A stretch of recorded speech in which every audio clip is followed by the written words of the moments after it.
बच्चों कल की क्लास में हम लोगों ने पढ़ा था कंसंट्रेशन टर्म्स। ठीक है, सॉल्यूशन क्या होता है, उसकी कंसंट्रेशन टर्म्स क्या क्या है, ये सारी चीजें हम लोगों ने पढ़ ली थी। ठीक है, तो आज की क्लास में हम लोग वहीं से आगे बढ़ेंगे वेपर प्रेशर से कि वेपर प्रेशर क्या होता है।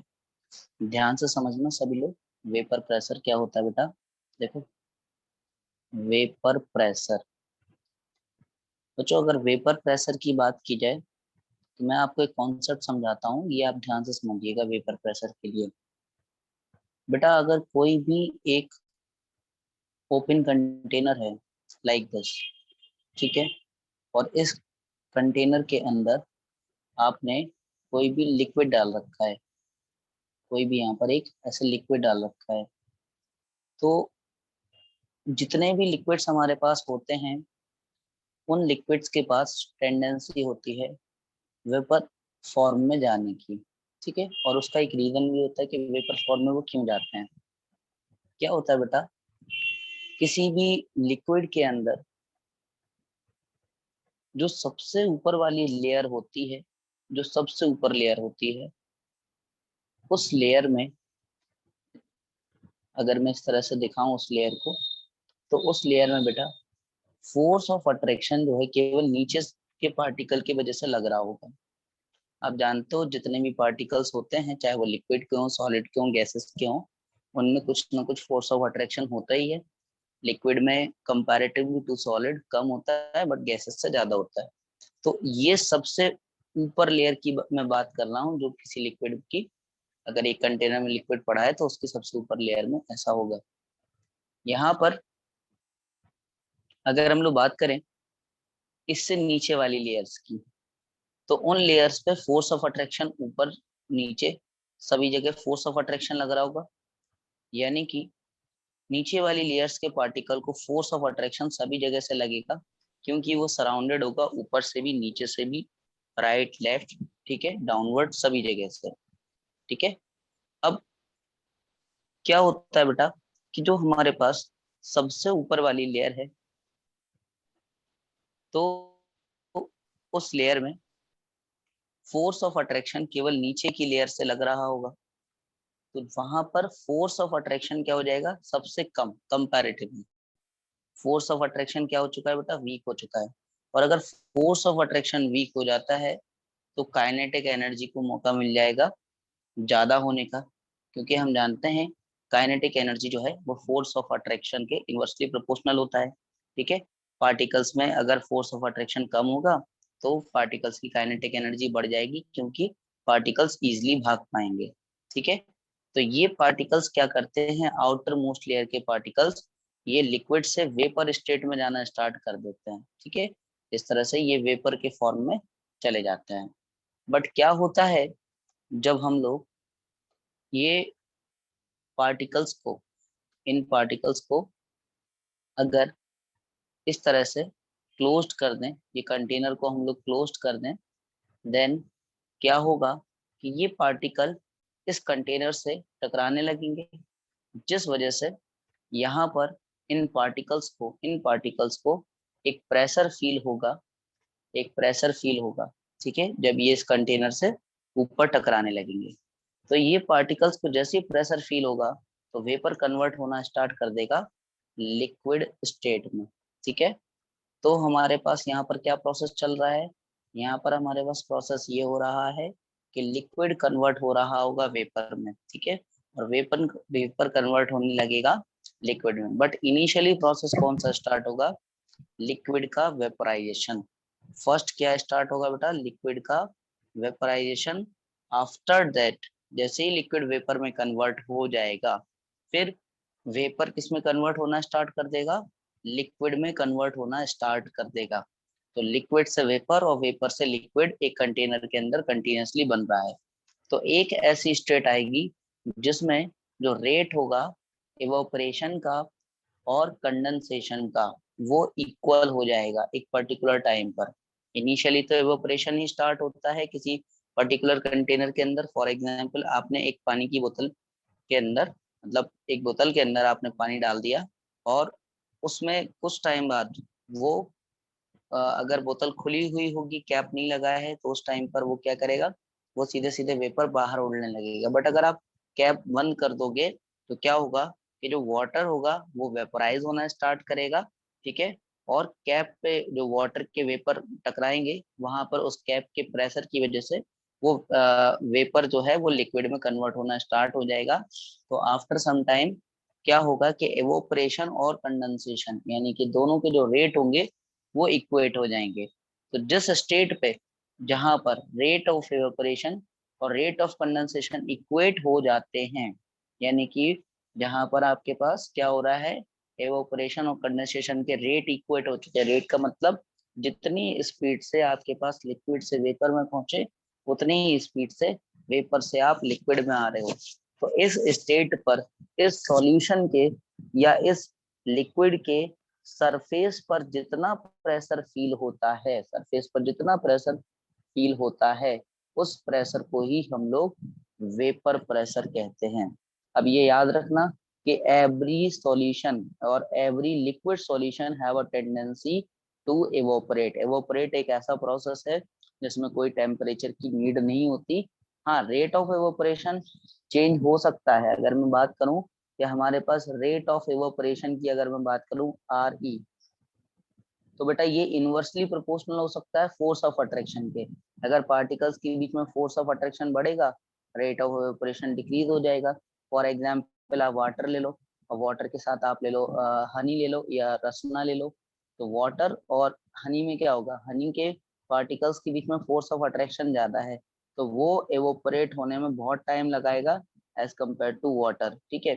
तो अगर फोर्स ऑफ अट्रैक्शन किसी सॉल्यूशन के लिक्विड, जो भी लिक्विड सॉल्यूशन है, उसके पार्टिकल्स के बीच में फोर्स ऑफ अट्रैक्शन बढ़ता है, तो रेट ऑफ एवोपरेशन बेटा कम हो जाएगा।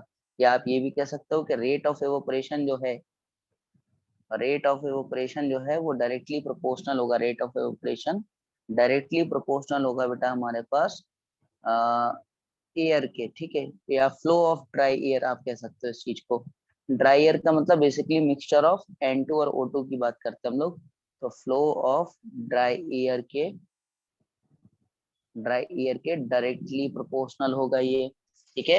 यहाँ पर फोर्स ऑफ अट्रैक्शन अगर बढ़ता है तो रेट ऑफ एवोपरेशन डिक्रीज होगा, और रेट ऑफ एवोपरेशन जो है वो फ्लो ऑफ ड्राई एयर के बेटा डायरेक्टली प्रोपोर्शनल। हाँ, टेम्परेचर के लिए आप कह सकते हो, अगर आप टेम्परेचर बढ़ा दो कंटेनर का, तो फिर वेपोराइजेशन को हमारे पास एक मौका मिल जाएगा और जल्दी पार्टिकल्स भागने लगेंगे ऊपर की तरफ, क्योंकि टेम्परेचर बढ़ाने से पार्टिकल्स का मोशन बढ़ता है। तो अगर हम लोग यहाँ पर ये कहें कि वेपर प्रेशर के लिए क्या फैक्टर हो सकते हैं, तो वेपर प्रेशर हमारे पास इनवर्सली प्रोपोर्शनल किसके हो जाएगा, फोर्स ऑफ अट्रैक्शन के। क्यों? क्योंकि अगर रेट ऑफ एवोपरेशन जो है अगर ये कम हुआ, तो वेपर प्रेशर भी क्या हो जाएगा, कम हो जाएगा, ठीक है। वेपर प्रेशर हमारे पास जो है डायरेक्टली प्रोपोर्शनल होता है टेम्परेचर के। बस दो ही फैक्टर पर वेपर प्रेशर को आपको ध्यान रखना है कि दो ही फैक्टर्स पे ये डिपेंड करता है। और एक चीज आप ये भी कह सकते हो कि अगर आप कंटेनर का, ये कंटेनर आपने इस साइज का लिया, मतलब इसका जो भी आपने डिप्थ या इसका जो ऊपर का सरफेस है, ठीक है, अगर ये आपने थोड़ा और बड़ा कर दिया, तो पार्टिकल्स की जो क्वांटिटी है वो और ज्यादा एवोपरेट हो जाएगी। पहले अगर थोड़े ही पार्टिकल एवोपरेट हो पा रहे थे, तो अब और ज्यादा पार्टिकल्स, यानी कि ये हमारे पास सरफेस एरिया पर भी डिपेंड करता है कंटेनर के। अगर कंटेनर का सरफेस एरिया बढ़ाएंगे, तो पहली वाली लेयर के और ज्यादा पार्टिकल एवोपरेट हो सकते हैं। तो रेट ऑफ एवोपरेशन के लिए आप कह सकते हो it is directly proportional to the surface area of the container, ठीक है, कंटेनर के। बट वेपर प्रेशर इस बात पर डिपेंड नहीं करता। वेपर प्रेशर इस बात पर डिपेंड नहीं करेगा। क्यों? क्योंकि इक्विलिब्रियम आने के लिए भी उतना ही टाइम लग जाएगा एवोपरेशन और कंडेंसेशन को। भाई पहले अगर 10 पार्टिकल जा रहे थे, तो वापस भी फिर 10 पार्टिकल आ रहे होंगे, ठीक है। यहाँ पर अगर आपने 100 पार्टिकल्स कर दिए, तो 100 पार्टिकल्स करोगे तो वापस भी फिर 100 पार्टिकल आने में उतनी टाइम लगेगा। तो वेपर प्रेशर डिपेंड नहीं करता है surface area of the container पे, but rate of evaporation surface area पर डिपेंड कर सकता है। एवोपरेशन का मतलब ये होता है केवल लिक्विड जो है वो वेपर के अंदर जा रहा है, ठीक है। अब यहाँ पर अगर हम लोग बात करें वेपर प्रेशर के लिए, कि वेपर प्रेशर जो है, वेपर प्रेशर जो है वो टेम्परेचर पर कैसे डिपेंडेंट होता है, टेम्परेचर डिपेंडेंसी की अगर हम लोग बात करें यहाँ पर, टेम्परेचर डिपेंडेंसी की, ठीक है। तो टेम्परेचर डिपेंडेंसी के लिए वी कैन से कि D upon D T of L N V P, ठीक है, L N V P equal to del H of vaporisation upon R T square, ठीक है। ये हमारे पास एक रिलेशन है, यहाँ पर याद रखना कि यहाँ पर ये हमारे पास इक्वेशन है, this is called Clausius Clapeyron equation, ठीक है। इसको हम लोग बोलते हैं Clausius Clapeyron equation. Clausius Clapeyron equation में बेटा यहाँ पर डेल एच ऑफ वेपराइजेशन का मतलब है required heat to convert 1 kg of liquid into vapor, 1 kg of liquid into vapor, ये हमारे पास इसका ये मीनिंग है, ठीक है। Delta H of vaporisation, R आपके पास कांस्टेंट रहेगा, वो तो गैस कांस्टेंट, टी यहाँ पर टेम्परेचर है, ठीक है। और वीपी जो है, वीपी हमारे पास बेटा वेपर प्रेशर है। हालांकि इसका पूरा डेरिवेशन होता है, मतलब इसी ये इक्वेशन से हम लोग ड्राइव करते हैं, बट मैं आपको डायरेक्टली रिलेशन बता रहा हूँ क्योंकि डेरिवेशन नहीं आएगा। तो डायरेक्टली आप ये याद रख सकते हो कि log P2 upon P1 it will be equal to del H upon 2.303 R T, R bracket में 1 upon T1 minus 1 upon T2, ठीक है। तो ये हमारे पास एक रिलेशन आता है, यहाँ याद रखना कि P1 हमारे पास वेपर प्रेशर है at temperature T1, at temperature T1, और P2 हमारे पास बेटा वेपर प्रेशर है एट टेम्परेचर T2। तो ये आपको याद रखना है, बाकी डेल एच आर सबका वैल्यू आपको दिया हुआ होगा, ठीक है। अगर हम लोग बात करें यहाँ पर कि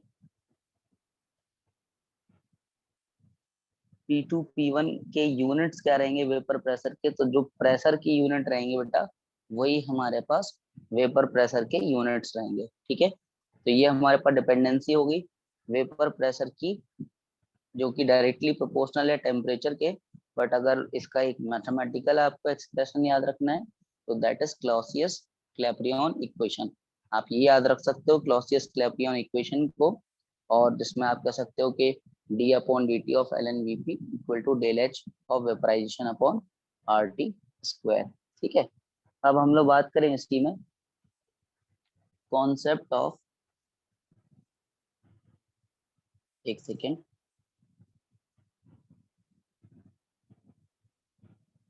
concept of bubble point and dew point, bubble point and dew point, ठीक है। देखो क्या होता है कि अगर एक क्लोज कंटेनर के अंदर आपने ऐसे कोई सॉल्यूशन डाल दिया, ठीक है, और आप कोशिश ये कर रहे हो टेम्परेचर बढ़ा करके कि ये वेपर जो है कन्वर्ट होना स्टार्ट करे, आप यहाँ पर या इसका वॉल्यूम चेंज कर रहे हो, प्रेशर कुछ ना कुछ आप चेंज करने की कोशिश कर रहे हो इसके पैरामीटर्स, ताकि ये कन्वर्ट हो वेपर में। तो क्या होगा कि इसका जब पहला ड्रॉप जो है, फर्स्ट ड्रॉप इसका जब कन्वर्ट होगा वेपर में, फर्स्ट ड्रॉप जैसे ही कन्वर्ट होगा, ठीक है, फर्स्ट ड्रॉप कन्वर्ट जब हो रहा होगा, first drop was converting into vapour, ठीक है, पहला ड्रॉप वेपर में जा रहा होगा, ठीक है। तो उस स्टेट को हम लोग बोलते हैं बबल पॉइंट, ठीक है। और जब लास्ट ड्रॉप जा रहा होगा, मतलब पूरा का पूरा वेपराइज कर रहा हो, जब लास्ट ड्रॉप इसका जा रहा होगा बेटा वेपर में, तब हम लोग इसको बोलते हैं, लास्ट ड्रॉप जब वेपर में जा रहा होगा तब हम लोग इसको बोलते हैं ड्यू पॉइंट, ठीक है। ये बात आपको याद रखना है। अच्छा, बबल पॉइंट और ड्यू पॉइंट के बारे में भी हम लोग आगे भी चर्चा करेंगे, इस पर एक एक्सपेरिमेंट भी देखेंगे इसका, ठीक है। बट अभी हम लोग बात कर लेते हैं वेपर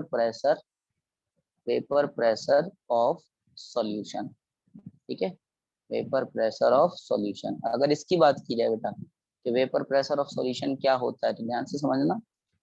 हम लोग यहाँ पर दो केसेस में स्टडी करेंगे सॉल्यूशन के वेपर प्रेशर के लिए। अब क्या होता है बेटा, हमारे पास दो तरह के सब्सटेंस होते हैं, एक तो वोलेटाइल सब्सटेंस होते हैं, ऐसे सब्सटेंस जो वेपर में कन्वर्ट हो सकते हैं यानी जिसका एवोपरेशन हो सकता है। एक होते हैं नॉन वोलेटाइल सब्सटेंस जो कि वेपर में कन्वर्ट होना नहीं चाहते, जैसे कि सॉल्ट हो गया या ग्लूकोज हो गया या यूरिया हो गया, तो नॉन वोलेटाइल सब्सटेंस, ठीक है, जो कि हमारे पास वेपर में कन्वर्ट होना नहीं चाहते। तो जब भी हम लोग जो सॉल्यूशन के बारे में पढ़ रहे होंगे, हम जानते हैं कि सॉल्यूशन में दो चीजें होती हैं, एक तो सॉल्यूट होता है और एक सॉल्वेंट होता है, ठीक है। तो याद रखना कि हम लोग यहाँ पर दो तरह के केसेस को स्टडी करते हैं regarding vapour pressure of a solution. एक हम लोग जो पढ़ेंगे बेटा, यहाँ पर ये सॉल्यूट हो गया, ये इसका सॉल्वेंट हो गया, तो दोनों केसेस को मैं बता दे रहा कौन कौन से हम लोग पढ़ने वाले हैं बेटा। पहले केस में हम लोग पढ़ते हैं कि जब सॉल्यूट जो है बेटा आपका, ये आपके पास नॉन वोलेटाइल सॉल्यूट हो यानी एनवीएस, ठीक है। और ये तो वोलेटाइल ही रखना पड़ेगा, इसको तो वोलेटाइल ही रखना पड़ेगा जो ज्यादा अमाउंट में प्रेजेंट होगा। और यहाँ पर ये वोलेटाइल, या तो हमारे पास सॉल्यूट एक केस में नॉन वोलेटाइल हो जाए यानी कि वो वेपर में जाना नहीं चाहता, और दूसरे वाले केस में हमारे पास वेपर में दोनों ही जा रहे हैं। तो अगर दोनों केसेस को हम लोग स्टडी करते हैं बेटा, तो it will be like this कि अगर एक कंटेनर के अंदर, मतलब मैं अगर आपको ऐसे दिखाऊं, ये कंटेनर है, ठीक है, ये एक दूसरा कंटेनर है। अब यहाँ पर एक सॉल्वेंट और सॉल्यूट भरे पड़े हैं, ठीक है। यहाँ पर मान लीजिए आपके पास ए पार्टिकल्स पड़े हुए हैं बहुत सारे, ठीक है, और यहाँ पर तो है आपके पास बी पार्टिकल्स पड़े हुए हैं। अब ये पहला वाला हम लोग जो केस देख रहे हैं ये नॉन वोलेटाइल है, और ये आपके पास वोलेटाइल है, ठीक है। तो ये आपके पास सॉल्वेंट हो गया और ये आपके पास सॉल्यूट हो गया, ठीक है। अब मैं अगर बात करूं कि इसका वेपर प्रेशर कितना होगा, तब आप कहोगे इसका वेपर प्रेशर मान लीजिए पी नॉट ए, मैंने मान लिया कि जब ये कंटेनर में केवल ए पड़े थे तो उसने एक वेपर प्रेशर क्रिएट कर लिया, तो वेपर प्रेशर ऑफ ए हो गया पी नॉट ए। इसका कोई वेपर प्रेशर अभी नहीं होगा क्योंकि ये नॉन वोलेटाइल है, तो जैसे कंटेनर में पड़ा है ये वेपर में जा ही नहीं रहा होगा, और वेपर में अगर नहीं जा रहा होगा तो ये रिटर्न बैक भी नहीं आ रहा होगा। बट जब हम लोग इनको एक कंटेनर में डालते हैं, एक थर्ड कंटेनर में दोनों को मिक्स कर देते हैं, ठीक है, तब क्या होगा, इस ए के पार्टिकल्स के साथ, मतलब जो ये ए है, ये ए के साथ साथ साथ में बी आना स्टार्ट कर देगा। अब जैसे ही ये बी आएगा, ठीक है, जैसे ही ये बी आएगा, तो पहले वाला जो ए था, ठीक है, जिसका vapour pressure P not a था, अब वो कुछ ना कुछ डिक्रीज हो जाएगा। डिक्रीज क्यों हो जाएगा, इसलिए हो जाएगा क्योंकि जब केवल ए पड़े हुए थे तो ए सीधे के सीधे किस में जा रहे थे बेटा, कन्वर्ट हो जा रहे थे, ये पूरे के पूरे वेपर में कन्वर्ट हो जा रहे थे। बट अब इस ए के साथ कौन आ चुका है, बी, तो कुछ कुछ स्पेस जो है, मतलब कि जो ऊपर वाली लेयर में कुछ स्पेस किसने ले लिया होगा, बी ने ले लिया होगा। तो यहाँ पर अब इसका वेपर प्रेशर हम लोग पूरे सॉल्यूशन का मान के चल रहे हैं वो पी ए हो चुका है, हालांकि पी ए का जो वैल्यू है वो पी नॉट ए से कुछ ना कुछ कम होगा। इसी को राउल्ट ने इसी को राउल्ट ने ये कहा है कि ये जो सॉल्यूशन होता है यानी कि पी ए जो है, इसका वेपर प्रेशर डायरेक्टली प्रोपोर्शनल होगा मोल fraction of that substance which is volatile. मतलब ये है कि जो आप सॉल्यूशन बना रहे हो, यहाँ पर वोलेटाइल है यहाँ नॉन वोलेटाइल है, जब आपने इनसे सॉल्यूशन बनाया तो अगर एक ही क्वांटिटी आप इस सॉल्यूशन में बढ़ाते जाओगे, मोल फ्रैक्शन का मतलब ये है कि एक ही क्वांटिटी अगर आप बढ़ाते जाओगे तो ये वाला वेपर प्रेशर बढ़ता जाएगा। और अगर आप इसको इतना बढ़ा दो कि पूरा ए हो जाए, बी उसमें रहे ही ना, तो ये हमारे पास पी ए जो है वो पी नॉट ए के बराबर हो जाएगा।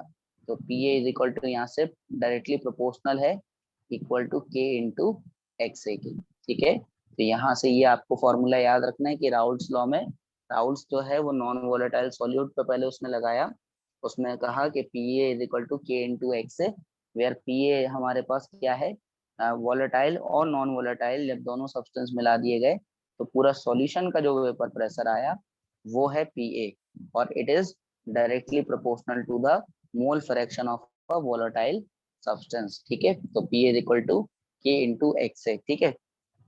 अब मैं ये कह सकता हूँ कि इफ एक्स ए का वैल्यू मैं कर दूं 1, यानी 1 का मतलब ये हुआ कि केवल कंटेनर के अंदर अभी कौन पड़ा हुआ है, कल भी मैंने बताया था कि अगर मोल फ्रैक्शन का वैल्यू 1 हो तो इसका मतलब होता है कंटेनर में केवल एक ही तरह का सब्सटेंस पड़ा हुआ है। तो इसका मतलब क्या हो गया, इसका मतलब बेटा ये हो गया कि एक्स ए का वैल्यू अगर 1 है, इसका मतलब कंटेनर कंटेन्स ओनली ए पार्टिकल्स, और इस स्टेट में पी ए का जो वैल्यू होगा वही किसके बराबर होगा, पी नॉट ए का। तो अगर मैं यहाँ पर के का वैल्यू 1 रखता हूँ तो इसको मैं पी नॉट ए लिख सकता हूँ, इस पी ए को, क्योंकि कंटेनर में जब केवल ए पड़ा था तो उस टाइम पर vapour pressure P not a था और के का वैल्यू मैं नहीं पता और एक्स ए का वैल्यू मैंने 1 रखा है, तो हमारे पास k is equal to P not a आ जाएगा। तो अगर मैं इसको उठा करके इसमें पुट कर दूं तो मेरे पास इक्वेशन क्या बनेगी, मेरे पास बन जाएगा p A is equal to P not a into x a, ये बन जाएगा बेटा।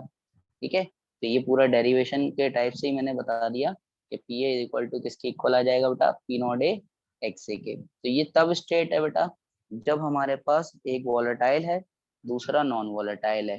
बट अगर मैं इसमें ऐसा कर दूं, मान लीजिए we have a two container like this, एक कंटेनर ये है दूसरा कंटेनर ये है और इनको फिर हम लोग मिक्स भी करेंगे। तो मान लीजिए इसके अंदर आपके पास ए भरे पड़े हैं, यहाँ पर पूरे ए हैं, ठीक है, इस कंटेनर में पूरे ए हैं, तो ये भी वॉलेटाइल है और यहाँ पर भी दूसरा भी जो हम लोग ले रहे हैं वो भी वॉलेटाइल ले रहे हैं। अब दोनों ही वॉलेटाइल हैं, दोनों ही वॉलेटाइल का मतलब क्या हुआ, इन दोनों का मतलब बेटा ये हुआ कि हमारे पास इसका वेपर प्रेशर रहा होगा पी नॉट ए और इसने क्रिएट कर लिया होगा अपने कंटेनर में पी नॉट बी। ठीक है, अब अगर इन दोनों को मिक्स कर दिया जाए, मिक्स करेंगे तो अब ए बी पार्टिकल आ जाएंगे और ए के साथ बी पार्टिकल भी आ जाएंगे। ठीक है, ए और बी दोनों ही हमारे पास पार्टिकल्स आ जाएंगे। याद रखना कि प्रेशर जो है वो हमारे पास इंटेंसिव प्रॉपर्टी है, तो इस सॉल्यूशन का जो प्रेशर है, इस सॉल्यूशन का जो प्रेशर मैं पी मान रहा हूँ, that will not be equal to P not A plus P not B, ये इतना नहीं होगा। ठीक है, ये इतना नहीं होगा। ठीक है, ये P not A plus P not be के बराबर ये हमारे पास इसके बराबर नहीं होगा। ठीक है, अब इसको समझते हैं कि हुआ क्या होगा। जब कंटेनर में केवल ए पड़ा था तो उसने P not a pressure create कर लिया, बट जैसे ही ये सॉल्यूशन के अंदर पहुंचा होगा बेटा तो इसका जो प्रेशर रहा होगा, इसका जो प्रेशर होगा ए का, वो हो चुका होगा पी ए, यानी कि पी ए का मतलब ये है वो पहले से कुछ ना कुछ डिक्रीज हो गया होगा, क्योंकि अब साथ साथ में बी को भी वेपराइज होना है। और यहाँ पर अगर हम लोग बात करें बी की, तो बेटा बी की अगर हम लोग बात करें तो इसका प्रेशर हो चुका होगा बेटा हमारे पास p b, that will be less than p not b. ठीक है, तो मैं ये कह सकता हूँ कि अब ये जो पीए और पीवी जो रहे होंगे ये दो नए प्रेशर आ चुके होंगे किसके, ए और बी के। तो मैं ये कह सकता हूँ कि टोटल प्रेशर जो है वो पी ए प्लस पीवी के इक्वल होगा। ठीक है, पीए क्या है, ये पीए है हमारे पास vapour pressure of a in the solution. ठीक है, और पीवी है हमारे पास vapour pressure of b in the solution. ठीक है, ये हमारे पास वेपर प्रेशर हैं ए और बी के सॉल्यूशन के अंदर। पी नॉट ए और पी नॉट बी का मतलब क्या है, पी नॉट ए और पी नॉट बी वो वेपर प्रेशर हैं जो कंटेनर में अकेले टाइम पर, जब केवल कंटेनर में ए पड़ा था या बी पड़ा था तो उस स्टेट में कितना वेपर प्रेशर था, वो पी नॉट ए और पी नॉट बी का वैल्यू है। But after mixing pressure change हो चुके हैं, ए का a becomes p a, b becomes p b, तब हमारे पास पी इज इक्वल टू बेटा क्या हो गया, p a plus p b. और मैं यहाँ से ये कह सकता हूँ कि p is equal to p a के प्लेस पर p not a x a from Raoult's law, P not be x B, मैं ये कह सकता हूँ। ठीक है, ये मैंने कहाँ से लिखा, राउल्ट्स लॉ से। मैं पी ए की जगह क्या लिख सकता हूँ, पी नॉट ए एक्स है और पी बी की जगह P not be x B. अगर मैं इसी रिलेशन को सिलेक्ट कर लूँ, P is equal to P not a x A plus P not be x B, अगर मैं इसी रिलेशन को सिलेक्ट कर लूँ तो क्या होगा बेटा, मैं यहाँ पर जानता हूँ कि दोनों का जो सॉल्यूट और सॉल्वेंट के मोल फ्रैक्शन का सम होता है वो 1 होता है। तो यहाँ पर अगर मैं लिखना चाहूँ तो एक बार मैं ये लिख सकता हूँ एक्स ए के प्लेस पर एक्स ए इक्वल टू मैं लिख सकता हूँ 1 माइनस एक्स बी, यहाँ पर ये हो जाएगा 1 minus X B plus P not be x B. ठीक है, पी, तो पी इज इक्वल टू बेटा आपके पास कितना जाएगा, P not A minus P not a X B plus P not be x B. तो मैं इधर से चाहूँ तो मैं इसको लिख सकता हूँ P not A, if I take common X B तो अंदर ये क्योंकि मैंने प्लस लिया है तो पी नॉट बी को पहले लिखूंगा, माइनस लिखूंगा पी नॉट ए।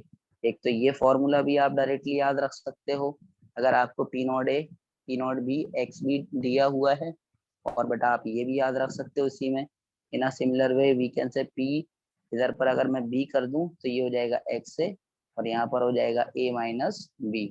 ठीक है, तो ये कब बनेगा, जब आप इसी के अंदर इसके अंदर अगर आप पुट कर दोगे X B equal to one minus X है। तो ये फॉर्मूले, तीन फॉर्मूले आपके सामने हैं, ये तीनों फॉर्मूले आपको याद रखना पड़ेंगे।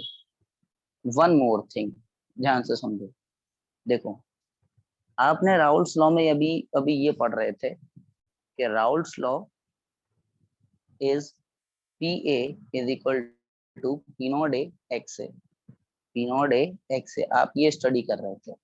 ठीक है, तो आप ये कह सकते हो यहाँ से P A is equal to P not A, ये कब था बेटा, जब आपने नॉन वोलेटाइल सॉल्यूट और वोलेटाइल सॉल्वेंट मिलाया था, ये तब उस टाइम की बात है। तो आप एक्स ए प्लस एक्स बी हम तो जानते हैं it is equal to one, तब हमारे पास एक्स इक्वल टू हो जाएगा वन माइनस एक्स बी। तो अगर मैं इसको वन माइनस एक्स बी लिख दूं, तब हमारे पास क्या होगा, P A is equal to P not A minus P not a X B.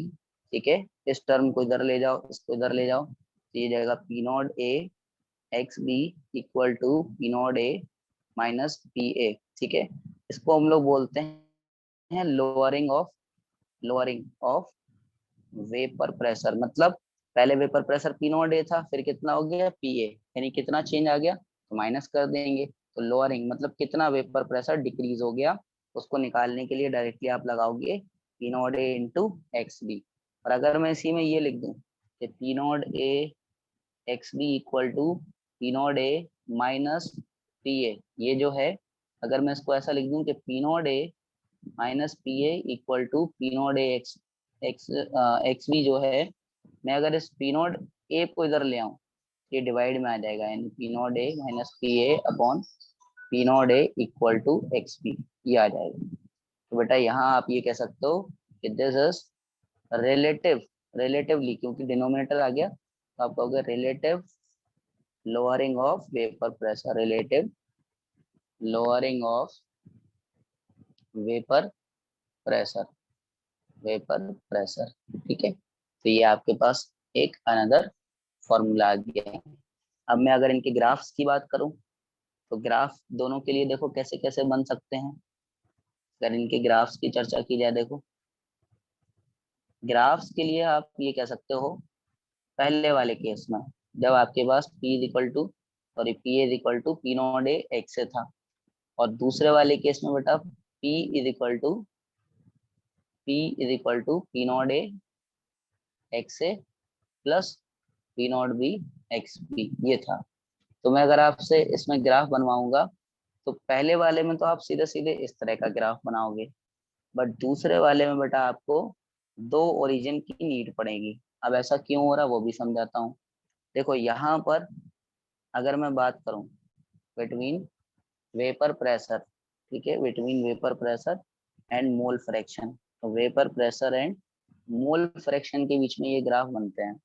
होता क्या है इसमें बेटा कि एक्स ए का मैक्सिमम वैल्यू हो सकता है, मैक्सिमम वैल्यू बेटा 0 से स्टार्ट हो सकता है मोल फ्रैक्शन, और मैक्सिमम जा सकता है 1 तक।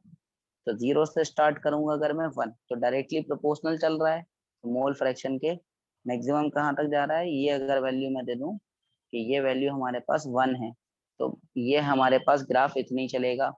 ठीक है, पहले वाले केस में। बट अगर मैं दूसरे वाले केस में बात करूं, तो यहाँ पर आपके पास दो सब्सटेंस हैं, एक एक्स बी भी है और एक्स ए भी है। व्हेन एक्स ए हमारे पास 0 होगा, इट मीन्स वहां पर एक्स बी 1 होगा, और अगर एक्स बी 0 होगा तो इट मीन्स एक्स ए का वैल्यू कितना होगा 1। तो यहाँ पर दो ओरिजिन सिलेक्ट करना पड़ेंगे, एक सॉल्यूट के लिए और एक सॉल्वेंट के लिए। अगर एक्स ए 0 है तो एक्स बी 1 हो जाएगा, अगर एक्स बी आपके पास 0 है तो एक्स ए आपके पास 1 हो जाएगा। यानी इस वाले केस में ग्राफ ऐसा चलेगा स्ट्रेट लाइन में। क्यों चलेगा भाई स्ट्रेट लाइन में, अगर आप इधर पर एक्स ए का वैल्यू 0 रख दो, तो p इज इक्वल टू क्या हो जाएगा directly, p is equal to आपके पास हो जाएगा P not be x B. कब? जब आप XA का वैल्यू 0 रख दो। तो ग्राफ ऐसे चलता जाएगा और कब तक चलता जाएगा? जब तक कि XB का वैल्यू हमारे पास यहाँ पर XB का वैल्यू जब तक 1 ना हो जाए, ठीक है। और इसी तरह से इस केस में यहाँ से स्टार्ट होगा, जब XB का वैल्यू 0 है तो XA हमारे पास धीरे धीरे इस तरह से बढ़ता जाएगा, ठीक है। तो ये हमारे पास ग्राफ फॉर्म हो जाएगा, ठीक है। तो ये ग्राफ में याद रखना कि जब दोनों दिए हों, दोनों वोलेटाइल हों, तब ग्राफ के अंदर हमारे पास दोनों चलते हैं और इसमें एक लास्ट लाइन कुछ ऐसे ड्रॉ की जाती है जिसमें हम इन दोनों को जोड़ देते हैं और लिख देते हैं कि it is equal to P not a x A plus P not be x B. याद रखना, अगर पी नॉट ए ग्रेटर हुआ पी नॉट बी से, ठीक है, तब हमारे पास बेटा ये लाइन ऊपर आ जाएगी, ये लाइन नीचे आ जाएगी, ठीक है। और अगर पी नॉट बी बड़ा हो गया तब हमारे पास लाइन दोनों से मतलब चेंज करना होगी, आपको ऊपर नीचे करना होगी, ठीक है। तो ये ग्राफ भी बेटा आपको याद रखना पड़ेंगे। कौन से? एक अगर एक केस में आपके पास p A equal to P not a x a है तो डायरेक्टली ग्राफ चलेगा, स्ट्रेटली मतलब प्रोपोर्शनल चलेगा, ठीक है। बट अगर ऐसा आ जाए कि p is equal to P not a x A plus P not be x b, तब उस केस में आपके पास ग्राफ कैसे चलेगा बेटा? तब हमारे पास ग्राफ में आ, दोनों लाइंस आएंगी, ठीक है। मतलब एक एक्स ए के लिए भी लाइन आएगी और एक एक्स बी के लिए भी लाइन आएगी, ठीक है। देखो हम लोग आगे बढ़ते हैं। अब इसमें आगे समझो ध्यान से कि हमारे पास हम लोग बात कर रहे हैं सॉल्यूशन के फॉर्मेशन की। अगर हम लोग बात करते हैं सॉल्यूशन के लिए, तो सॉल्यूशन में बेटा आपको क्या याद रखना है कि सॉल्यूशन हमारे पास बेटा जब फॉर्म हो रहा होगा, ठीक है, फॉर्मेशन ऑफ सॉल्यूशन, तो याद रखना कि अभी हम लोग जो स्टडी कर रहे थे, पहले जो हम लोग स्टडी कर रहे थे, हम लोग ये देख रहे थे कि एक कंटेनर के अंदर एक सब्सटेंस भरा पड़ा है, एक कंटेनर में दूसरा सब्सटेंस भरा पड़ा है। तो इन कंटेनर में जो ये ए बी इस तरह से पड़े हुए हैं, ठीक है, तो ये आपस में जाकर के एक कंटेनर में पहुंच गए, ए और बी दोनों। तो अभी हम लोग यहाँ पर ए और बी के इंटरेक्शन को ऐसा मान के चल रहे थे कि दैट विल बी निल, यानी कि कोई इंटरेक्शन नहीं हो रहा होगा। बट अगर ऐसा हो कि ए के बीच में कुछ इंटरेक्शन जो था वो इंटरेक्शन ब्रेक हो जाए, बी के बीच में कुछ इंटरेक्शन था, वो इंटरेक्शन ब्रेक होकर के ए और बी के बीच में कोई न्यू इंटरेक्शन होने लगे, तब हमारे पास सॉल्यूशन फॉर्मेशन के टाइम पर दो केसेस बनते हैं। एक हमारे पास आइडल सॉल्यूशन बनता है, दूसरा नॉन आइडल, ठीक है। तो अगर आइडल की बात की जाए तो ये कहता है कि जितना इंटरेक्शन पहले था उतना ही इंटरेक्शन बाद में रहा, यानी कि जो आपने राउल्ट लॉ पढ़ा वो सीधे सीधे simple P is equal to P not a x A P not be x B लग जाएगा, कोई दिक्कत नहीं है इसमें, क्योंकि उसने ये मान लिया कि इंटरेक्शन सेम रहा, नो चेंजेस। इसने क्या माना? No changes. और नॉन आइडल सॉल्यूशन क्या है? वो ये मान रहे हैं कि कुछ ना कुछ चेंज आया होगा। अब चेंज किस किस में आ सकता है? ये हमारे पास बेटा देखो, एक तो आता है delta H, delta we, delta S और डेल्टा जी, ठीक है। तो याद रखना कि delta S always greater than zero और ये आपके पास ऑलवेज लेस देन जीरो, ये फिक्स है। क्यों? क्योंकि रैंडमनेस ऑफ पार्टिकल्स, यानी कि जो पार्टिकल्स हैं आप उनको स्टडी करने की कोशिश करो तो वो तो बढ़ेगी बढ़ेगी, रैंडमनेस चेंज हो जाएगी। पहले ए अकेला था तो आप स्टडी करने गए तो ओनली ए के पार्टिकल दिखे, बी अकेला था तो ओनली बी के पार्टिकल दिखे, बट जैसे ही आपने मिक्स किया तो ए बी दोनों तरह के पार्टिकल आ गए, तो रैंडमनेस तो पार्टिकल की बढ़ गई। अच्छा, डेल्टा जी में इतना याद रखो कि हम लोग ये मान के चल रहे हैं कि रिएक्शन जो है वो हमारे पास स्पॉन्टेनियस रिएक्शन है। डेल्टा जी को हम लोग बोलते हैं, डेल्टा जी हमारे पास कहलाता है Gibbs free energy change, Gibbs free energy change कहलाता है, गिब्स फ्री एनर्जी चेंज कहलाता है, ठीक है। तो गिब्स फ्री एनर्जी चेंज जो है बेटा हमारे पास ये लेस देन जीरो रहेगा, ये ग्रेटर देन जीरो रहेगा। और अगर बात की जाए बेटा डेल्टा बी और डेल्टा एच की, तो ये हमारे पास या तो ग्रेटर देन और या तो लेस देन, वो अलग अलग केसेस बन सकते हैं, या तो ये बढ़ जाए या कम हो जाए। ठीक है। तो वो डिपेंड करेगा कि या तो ये हीट अब्जॉर्ब करके अपने वॉल्यूम को चेंज कर रहे हो, डिक्रीज कर रहे हो या इंक्रीज कर रहे हो। ठीक है। अगर ये हमारे पास डेल्टा बी का जो वैल्यू है, अगर डेल्टा बी और डेल्टा एच का वैल्यू दोनों ही ग्रेटर आ जाते हैं, डेल्टा एच है enthalpy of change in enthalpy और मिक्सिंग, और डेल्टा वी है हमारे पास change in volume on mixing. ठीक है। तो हमारे पास यहाँ पर अगर दोनों के दोनों ग्रेटर आ जाते हैं, दोनों के दोनों ग्रेटर आ जाते हैं, तो याद रखना कि सॉल्यूशन जो है वो पॉजिटिव डेविएशन दिखा रहा होगा। पॉजिटिव डेविएशन मतलब आप जब ये फॉर्मूला अप्लाई कर रहे होगा, P is equal to P not a x A plus P not be x B, तो इससे तो वो कुछ ना कुछ बढ़ करके वैल्यू आपको देगा। मतलब यहाँ से तो कुछ ना कुछ आपके पास पी ऑब्जर्व जो आप करोगे, कैलकुलेट जो करोगे, उसमें चेंजेस ये आ जाएगा कि पी ऑब्जर्व जो आपका होगा यहाँ से ये ग्रेटर दिखाने लगेगा, और ये आपका पॉजिटिव डेविएशन के लिए हो गया। और अगर नेगेटिव की बात की जाए तो delta H less than zero, delta we less than zero, तब आपके पास नेगेटिव डेविएशन आ रहा होगा। ठीक है। तो ये नेगेटिव डेविएशन आ रहा होगा मतलब कि ये जो आप P is equal to P not a x a का फॉर्मूला आप लगा के कैलकुलेट करोगे, और आप एक किसी इंस्ट्रूमेंट से ऑब्जर्व करोगे वेपर प्रेशर कंटेनर का, तब आपके पास ऑब्जर्व वाला जो है वो कुछ ना कुछ लेस देन आ रहा होगा कैलकुलेटेड से। तो ये दो पॉसिबिलिटी हैं कि अगर चेंज इन वॉल्यूम और चेंज इन एंथैल्पी हमारे पास जितना आना चाहिए, पहले वाले केस में ये मान के चल रहे हैं, आइडियल वाले केस में, कि जब दोनों सॉल्यूशन को मिलाया गया तो ना ही हीट एब्जॉर्ब हुई ना ही हीट रिलीज हुई। तो मैंने आपसे कहा भी था कि पॉजिटिव और नेगेटिव के आप कम से कम 4-5 एग्जाम्पल, बल्कि मैंने कहा था 10-10 एग्जाम्पल ढूंढ लेना। जैसे क्लोरोफॉर्म और एसीटोन, अगर हम लोग बात करें CH Cl3 और CH3 C double bond O CH3, तो ये हमारे पास नेगेटिव का एग्जाम्पल है। ठीक है, ये आपके पास नेगेटिव का एग्जाम्पल है।